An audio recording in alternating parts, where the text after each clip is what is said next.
একবার খালি বাংলাদেশের সাথে লাগিয়া দেখ তোর ভারত কয় টুকরা তুই গইনে কুল পাবি না। তোর ভারতে ছিন্ন বিচ্ছিন্ন বইয়া বললাম আমরা।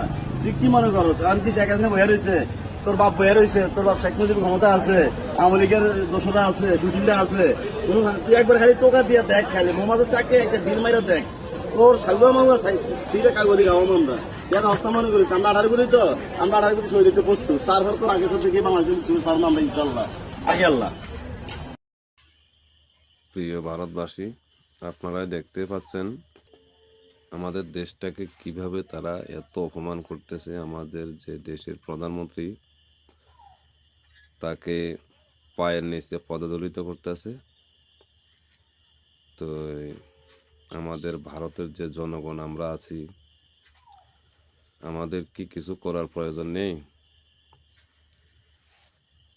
আপনারা একবার চিন্তা করে দেখুন, আমাদেরকে যে এতগুলো অপমান করতেছে, আমরা কিভাবে এটা সহ্য করছি? আপনাদের কিছু করার কি কোনো অধিকার নেই?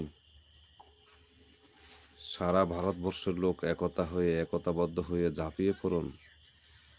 প্রশাসনের প্রয়োজন নেই। আমাদের ভারতবর্ষের যে আমরা জনগণরা আছি, ওরা বেশি না, শুধু একটা একটা আঙ্গুল যদিও ওদের মাটিতে রাখি, তাহলে ওরা জায়গা পাবে না। নিজকে নিজে একটু বিচার বিবেচনা করে চিন্তা করে দেখুন,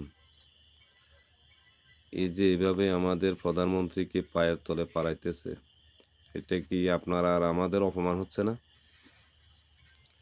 যদি আমার এই কথাটাতে ভালো লাগে, তাহলে চ্যানেলটিতে একবার, আমার এই কথাটা যদি আপনাদের যুক্তিসঙ্গত হয়, তো চ্যানেলটি শেয়ার করে সারা দেশে ছড়িয়ে দিন।